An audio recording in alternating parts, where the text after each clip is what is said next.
ఆ బెతనియా ఆవులున్న ప్రాంతములో 5 చర్చిలు కట్టారు. ఆ చర్చిలు ఎలా ఉంటాయంటే కింద నుంచి పైదాకా 5 ఉంటాయి. కింద వైపు ఎలా ఉంటుందంటే రెండు పిల్లర్ల మీద లోపలికి 24 మెట్లు ఉన్నాయి. 24 మెట్లు ఉన్నాయి.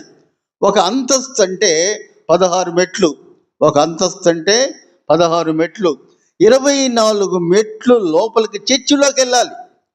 విషయం ఏమిటంటే చర్చి పైకి కాదు, చర్చి కిందకి వెళ్ళాలి. అక్కడ యేసు ప్రభువు బాప్తిసం పొందినట్లుగా మనం గమనించాలి. ఆ ప్రాంతాన్ని ఆవలి అంటారు. రెండవది గమనిద్దాం. ఐగుప్తు దేశములో 430 సంవత్సరాలు బానిసత్వం పొంది మోషే అనే దైవజనుడి ద్వారా లేపబడి వాగ్దాత్ కనానికి నడుస్తున్న సమయంలో మోషే చనిపోయిన తర్వాత యెహోషువ సైన్యాధిపతిగా వాళ్ళని తీసుకుని వెళుతూ కనానికి పోయే మార్గములో ఆవలి దాటెను. కనానికి వెళ్ళే మార్గములో ఆవలి దాటెను. ఆవలనే ప్రాంతం మళ్ళా రెండోసారి వినబడింది. అలాగే మూడోసారి ఎక్కడ వినపడుతుందో తెలుసా? ఏలియా ప్రవక్త, ఎలీషా శిష్యుడు. ఏలియా ప్రవక్తకి ఒక వాగ్దానం ఉంది. నిన్ను అగ్ని రథాల ద్వారా ఆకాశాన్ని తీసుకెళ్తానని యెహోవా దేవుడు ప్రమాణం చేస్తాడు. కాబట్టి ఏలియా ఏమంటాడంటే, ఎలీషా, నేను వెళ్తూ ఉంటాను, నా వెనక ఎంత ప్రాంతం వస్తేరా లేకపోతే లేదు. ఒక ప్రాంతములో నేను యెహోవా దేవునితో కలిసిపోతాను. ఆ ప్రాంతాన్ని నువ్వు కానీ చూస్తే నువ్వు కూడా ఆశీర్వదింపబడతావు. ఏలియా ప్రవక్త, ఎలీషా శిష్యుడు. ఏలియా ప్రవక్త దగ్గరికి ఎలీషా వెళ్తూ ఉన్నాడు. అయితే ఏలియా తిరిగి ఆవులనే ప్రాంతములో ఆగినప్పుడు పరలోకము నుంచి అగ్ని రథం వచ్చి ఏలియాను తీసుకుని వెళ్తుంది. ఆ ప్రాంతాన్ని కూడా ఆవలి అంటారు. 3 విషయాలు చూచాం. మొట్టమొదటి విషయం, యేసు ప్రభు బాప్తిసం పొందింది అక్కడ. రెండవది, యెహోషువ ఇశ్రాయేలుని కనాను తీసుకెళ్ళినప్పుడు ఆవలి కనిపిస్తుంది. మూడోది, ఏలియా యెహోవా దేవుడి దగ్గరికి వెళ్ళినప్పుడు ఎలీషా ప్రవక్త చూస్తున్న ప్రాంతము కూడా ఆవలి. పొద్దున్న ఆకలి అనుకున్నారు, డబ్బులు లేవు, ఆకలితే కుదరదు మన దగ్గర. ఆవలి ఆకలి కాదు, ఆవలి 3 రకాలు. మొట్టమొదటిది యేసుప్రభు బాప్తిసం తీసుకున్నాడు. రెండవది, ఈ ఇశ్రాయేలీయులు అక్కడ దాటి వెళ్ళారు. మూడోది, ఏలియా అగ్ని రథం మీద పైకి వెళ్ళాడు. ఆ ఆవలిలో దగ్గర యేసు దేవుడు ఉన్నప్పుడు ఒక కబురు వచ్చింది. ఏమిటా కబురు అంటే, ఇద్దరు వెళ్ళారు. అయ్యా, లాజరు రోగి అయి ఉన్నాడు అని చెప్పినప్పుడు ఏమంటారంటే, జనరల్గా మనం ఏమంటామంటే తగ్గిందా అంటాం. కానీ యేసు ప్రభు ఏమన్నాడు తెలుసా? ఆ మరణము నాకు మహిమ కలుగుతున్నది. ఇక్కడ కన్ఫ్యూజ్ అయిపోతుంటాం జనరల్గా. ఏమంటుంది తెలుసా? ఇదేంటయ్యా అని బాగలేదని చెప్పినప్పుడు చూద్దాం, 4వ వచనం. యేసు అది విని, ఈ వ్యాధి మరణము కొరకు వచ్చినది కాదు, కానీ దేవుని కుమారుడు దాని వల్ల మహింపరచబడాలి. కాబట్టి మనం బైబిల్ని కూడా నిఘంటువుగా వ్యతిరేకించకూడదు. యేసు దేవుని ఉద్దేశం ఏమిటంటే, ఈ వ్యాధి నా కొరకు మహింపరచడానికి వచ్చింది. యేసు ప్రభు మరలా శిష్యులకు ఏం చెబుతున్నాడంటే, చక్కటి మాట చూద్దాం. యోహాను సువార్త 11వ అధ్యాయం 11వ వచనం. మన స్నేహితుడైన లాజరు నిద్రించుచుండెను.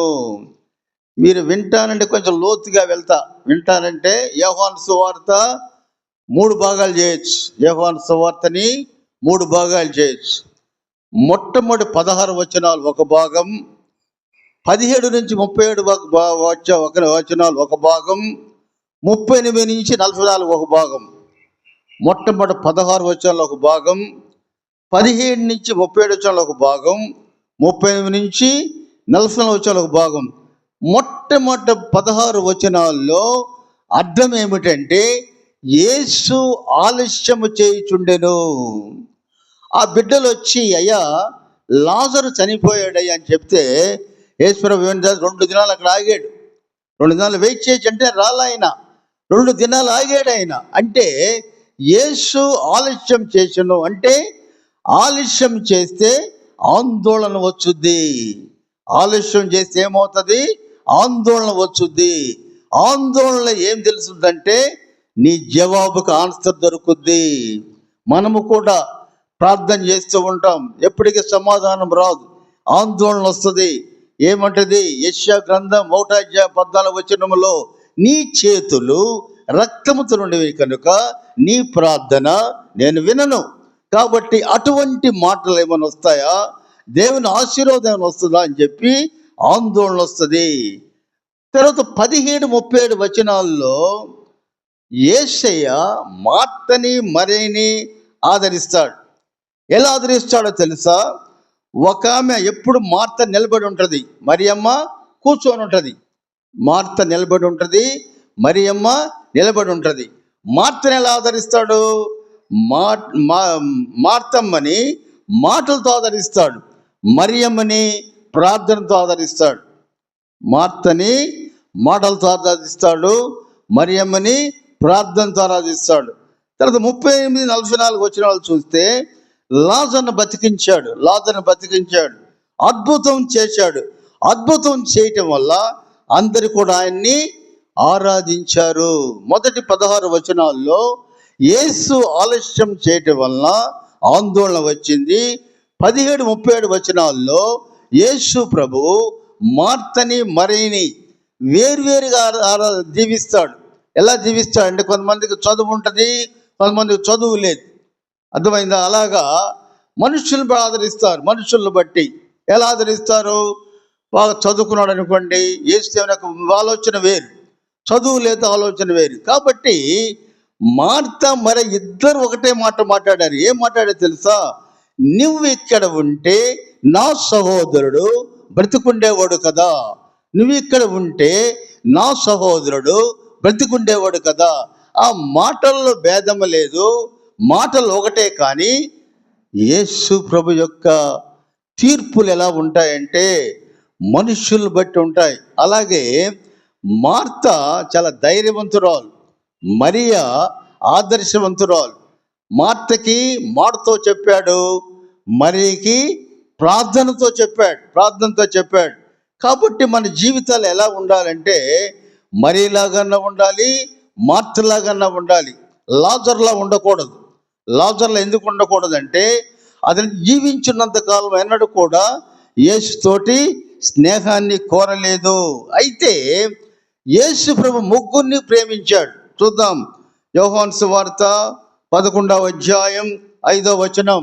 యోహాను సువార్త 11:5 యేసు మార్తను ఆమె సహోదరిని లాజరును ప్రేమించాడు. ఆయన ప్రేమలో దోషము లేదు, మనుషుల్లోనే దోషం ఉంది. కాబట్టి ఇక్కడ మనం గమనించినట్లయితే యేసు ప్రభు ఎందుకు ఆ మాట అన్నాడు మార్తతోటి? ఏమన్నాడంటే మనం గమనించినట్లయితే పునరుద్ధాన్ని జీవాన్ని నేనే.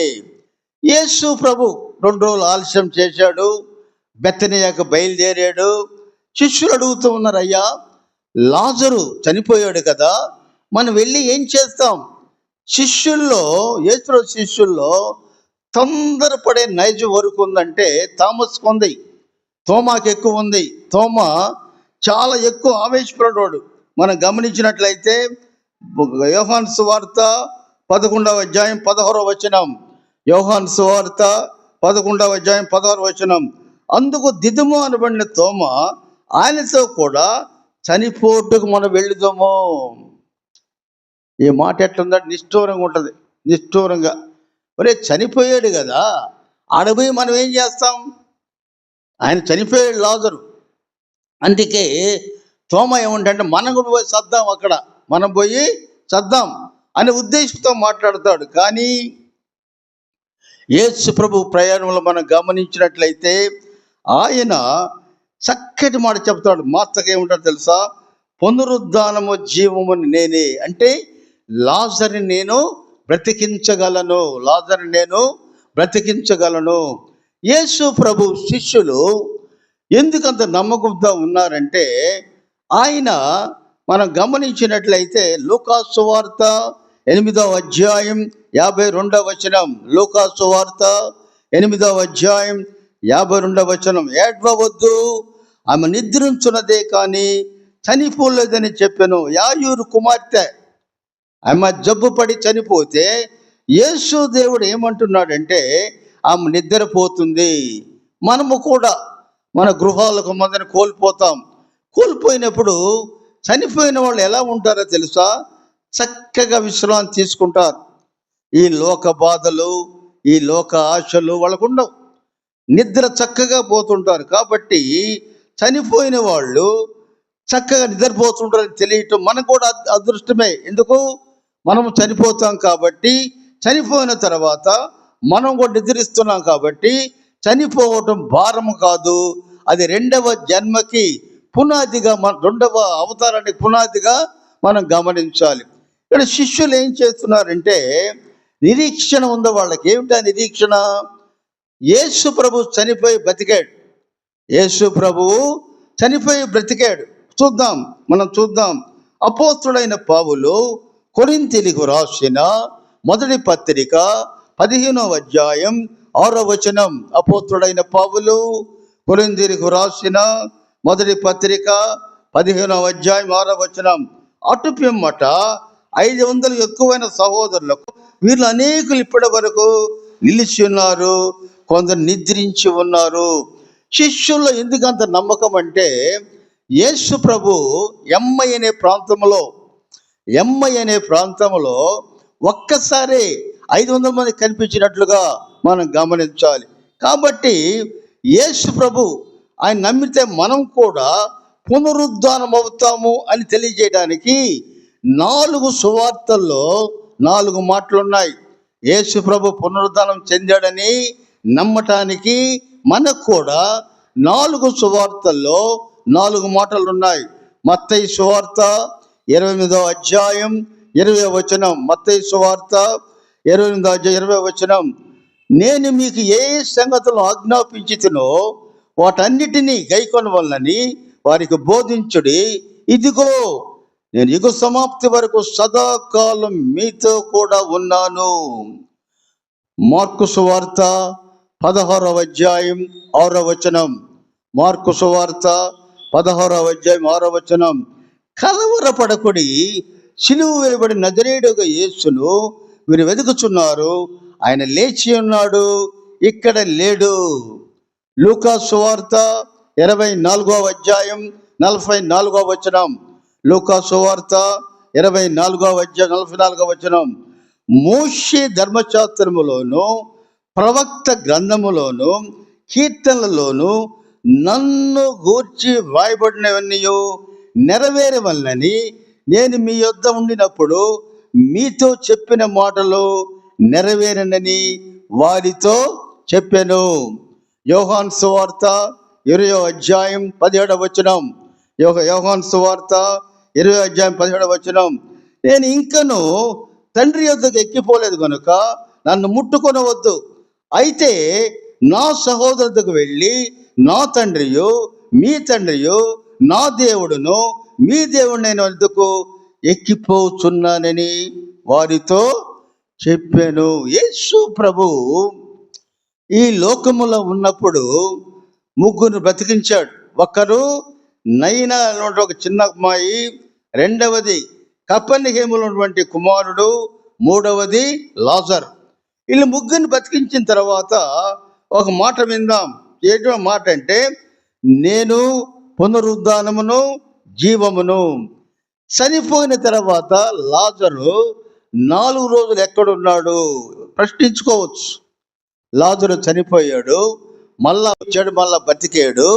ఆ 4 రోజులు ఎక్కడున్నాడు మనం గమనించినట్లయితే ప్రసంగి గ్రంథం 9వ అధ్యాయం 5వ వచనం మరి 10వ వచనాలు గమనించినట్లయితే, బ్రతికియుండు వారు తాము చచ్చును ఎరుగుదురు, అయితే చచ్చిన వారు ఏమి ఎరుగురు, వారి పేరు మరుబడి ఉన్నది, వారికి ఏ లాభం కూడా కలగదు.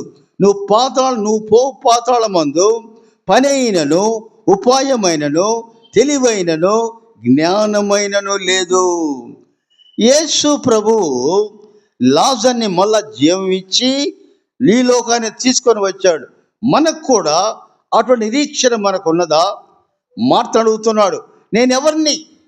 మార్తని ఏమడుగుతున్నాడంటే, నేను ఎవరిని, నన్ను నమ్ముతున్నావు అన్నప్పుడు మార్త చక్కటి ఆన్సర్ ఇస్తుంది.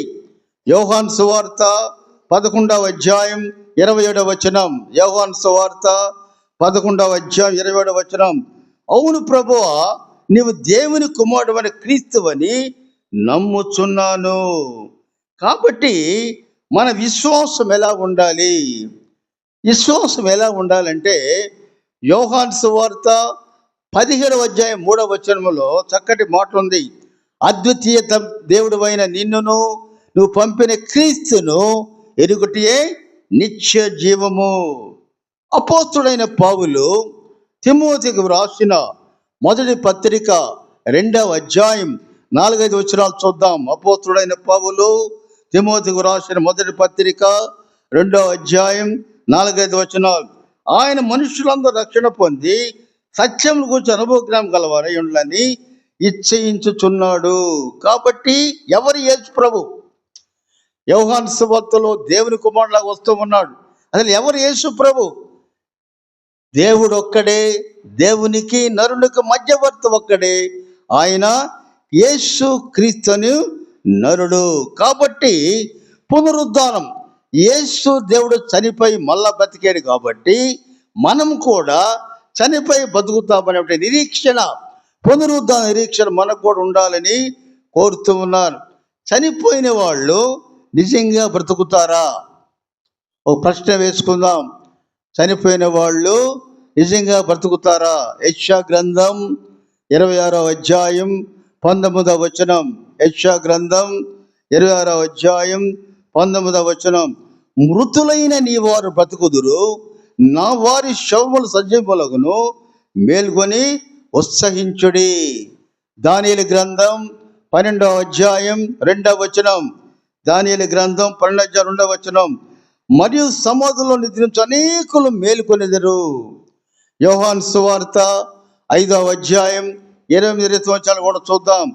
దీనికి ఆశ్చర్యపడకుడి, ఒక కాలం వచ్చుచున్నది, ఆ కాలమున సమాధిలో ఉన్నవారందరూ ఆయన శబ్దం విని మేలు చేసిన వారు జీవ పునరుద్ధానముకును, కీడు చేసిన వారు తీర్పు పునరుద్ధానముకును బయటకు వచ్చేదరు.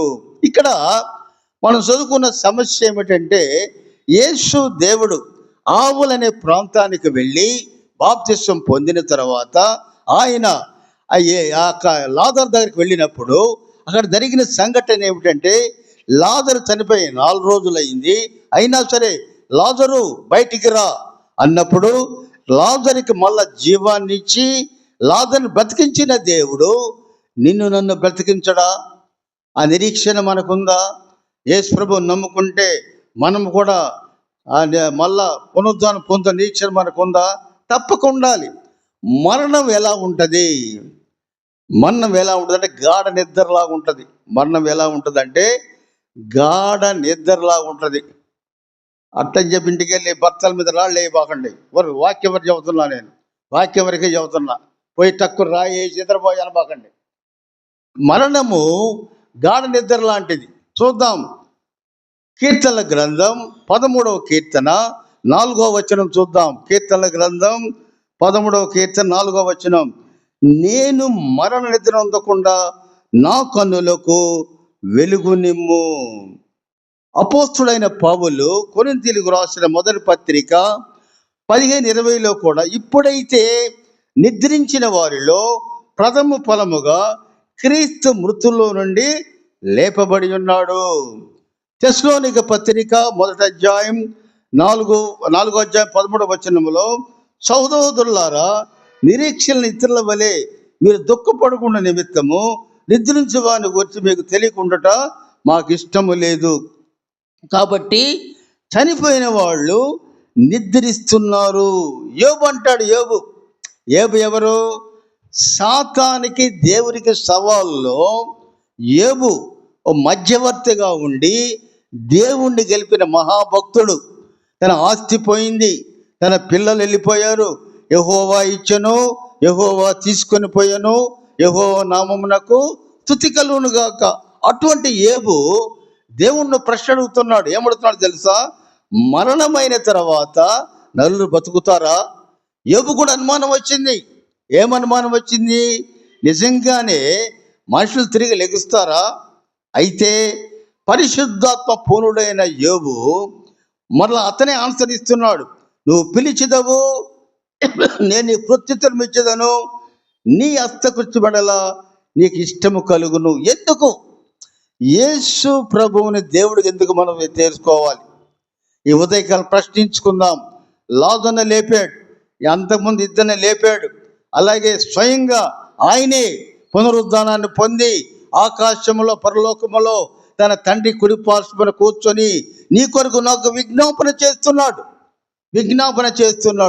అటువంటి విజ్ఞాపన చేస్తున్న యేసు ప్రభుని ఎందుకు నమ్మాలి? మరణం అంటే భయం లేదా? ఒక మనిషి నీ పుట్టినరోజు ఎప్పుడంటే పలానా రోజు చెప్తారు. నీ మరణం రోజు ఏదంటే కొడతారు మీదబడి. చనిపోవడం వరకు ఇష్టం ఉండదు, ఎవరికి ఇష్టం ఉండదు. అయితే అటువంటి వారు కూడా మరణాన్ని గురించి భయపడకూడదని యేసు ప్రభువు తన మాటల ద్వారా నిన్ను నన్ను ఒక ధైర్యపరుస్తున్నాడు. ప్రకటన గ్రంథం 1వ అధ్యాయం 18వ వచనం. ప్రకటన గ్రంథం 1వ అధ్యాయం 18వ వచనం. భయపడకము, నేను మొదటి వాడను, కడపటి వాడను, జీవించువాడును, మృతుడనైతిని గాని ఇదిగో యుగయుగములు సజీవుడై ఉన్నాను, మరియు మరణం యొక్క పాతాళం యొక్కయు తాళపు చెవులు నా దగ్గర ఉన్నవి. అయితే దానియేలు ప్రవక్త ఎటువంటి వాళ్ళు పునరుద్ధానం పొందుతారు అంటే చివరి వరకు ఎవరైతే దేవుడిలో ఉంటారో వాళ్ళు మాత్రమే పునరుద్ధానం చెందుతారు. దానియేలు గ్రంథం 12వ అధ్యాయం 13వ వచనం. దానియేలు గ్రంథం 12వ అధ్యాయం 13వ వచనం. నీవు అంతం వరకు నిలగా ఉండినడలా విశ్రాంతి నందు కాలమందు నీవు నీ వంతులలో నిలిచిదవు. ఓ మరణమా నీ ముల్లెక్కడా? ఓ మరణమా నీ విజయం ఎక్కడా? మరణాన్ని జయించిన దేవుడు, ముళ్ళును విరిచిన దేవుడు యేసు ప్రభు మనతో ఉన్నాడు. అటువంటి దేవుణ్ణి నువ్వు ఆదరిస్తున్నావా? నువ్వు ప్రార్థిస్తున్నావా? యేసు దేవుడు నిన్ను కాపాడదని నమ్మకం నీలో ఉందా? మార్త అంటుంది, నువ్వు నిజమైన దేవుడు అయ్యా, నిన్ను ఆదరిస్తున్నాను ఎలా చెప్పిందో ఉదయకాలం చెప్పగలమా? ఆ మాటను మనం వర్ణించగలమా? ధైర్యం ఉందా? మరణాన్ని గురించి భయపడకుండా ఉండగలమా? మరణం అనేది ఒక గాఢ నిద్రలాగా ఉంది, దాన్ని నమ్ముతున్నావా? మరణం అంటే గాఢ నిద్ర, నిజంగానే అది కరెక్టా? ఇన్ని విషయాలు అన్న తర్వాత ఓ మరణమా నీ ముల్లెక్కడా? ఓ మరణమా నీ విజయం ఎక్కడా? అటువంటి మాటలు ఎప్పుడు నమ్ముతున్నావో, ఆ మాటల్లో నిజాయితీ ఎక్కడ ఉందో, ఆ మాటల యొక్క నిజస్వరూపాన్ని నువ్వు అంగీకరించినట్లయితే అంతం వరకు నిలకడగా ఉన్నట్లయితే దేవుని రాజ్యములో మనం మరణించినా కూడా మరలా దేవునితో పాటు ఉంటామని యోబులాగా నిరీక్షణ ఉండాలి. అలాగే అనేక మంది భక్తులు కూడా అలా నిరీక్షణ పొందే చూద్దాం. మనం యేసు ప్రభు రూపాంతరం పొందినప్పుడు మోషే, ఏలియా ఇద్దరు కనిపించారు. గమనిద్దాం, బైబిల్ గ్రంథాన్ని చక్కగా చదివితే మోషే మామూలుగా చనిపోయాడు, ఏలియా అగ్ని రథాలు తీసుకొని పోయినాయి. అంటే నువ్వు ఎలా అన్నా చనిపో, నువ్వు ఎలా అయినా ఉండు, దేవుడు నిన్ను మరలా తీసుకొని వస్తాడు. ఆ నిరీక్షణ నీకుందా? ఆవల్లో జరిగిన ఆ 3 సంఘటనలు మనం చూచాం కదా, ఆ ఆవల్లో ఉండే నిరీక్షణ మనకుందా? ఒకటి మాత్రం నిజం, దేవుడు మనకు ఒక నిరీక్షణ ఇచ్చాడు, పునరుద్ధాన నిరీక్షణ, విమోచన క్రయధనం నీకు నాకు ముందుగా ఆయన మన క్రయాన్ని చెల్లించాడు. ఆయన మన పాపాల గురించి ఆయన ముందుగానే దేవుడి దగ్గర ఒప్పుకున్నాడు, శిలువలో, కల్వరి శిలువలో రక్తము కార్చి ఆ పాపములో నీ కొరకు నా కొరకు ఆయన వెల చెల్లించాడు. నువ్వు చేయవలసిన పని ఏమిటో తెలుసా? ఆయన్ని ఆరాధించుట. ఆల్రెడీ నీ కోసం ఫీజు కట్టాడు ఆయన, నీకు ఫీజు కట్టేశాడు ఆయన. నువ్వు చేయాల్సిన పని ఏమిటంటే ఆయన ఆరాధించాలి, ఆయన నమ్ముకోవాలి, నిజ రక్షకుడుగా గుర్తించుకోవాలి. ఆయన నీ కొరకు నా కొరకు పరలోకం నుంచి వేలాది సైన్య మధ్య, దేవతల మధ్య హోసన్న అనిపించుకున్న దేవుడు మానవ రూపం ధరించి భయంకరమైన క్రతువులో నీ కొరకు నా కొరకు తగ్గించుకొని జీవించిన యేసు ప్రభువుని ఈ ఉదయకాలం రక్షకుడిగా అంగీకరిస్తున్నావా? యేసు దేవుని అంగీకరిస్తున్నావా? పునరుద్ధ నిరీక్షణ నీకుందా? ఆయన చెల్లించిన విమోచన క్రయధనములో నువ్వు భాగం వహిస్తున్నావా? అంతవరకు నిలకడగా ఉన్నట్లయితే తప్పక ఆయనతో పాటు రెండవ రాకడలో మనము కూడా ఆయన వారమై ఆయనతో పాటు ఉంటామని అటు నిరీక్షణ మనకు కలగాలని దేవుణ్ణి ప్రార్థిస్తూ ఈ కొద్ది మాటలతో ముగిస్తున్నాను.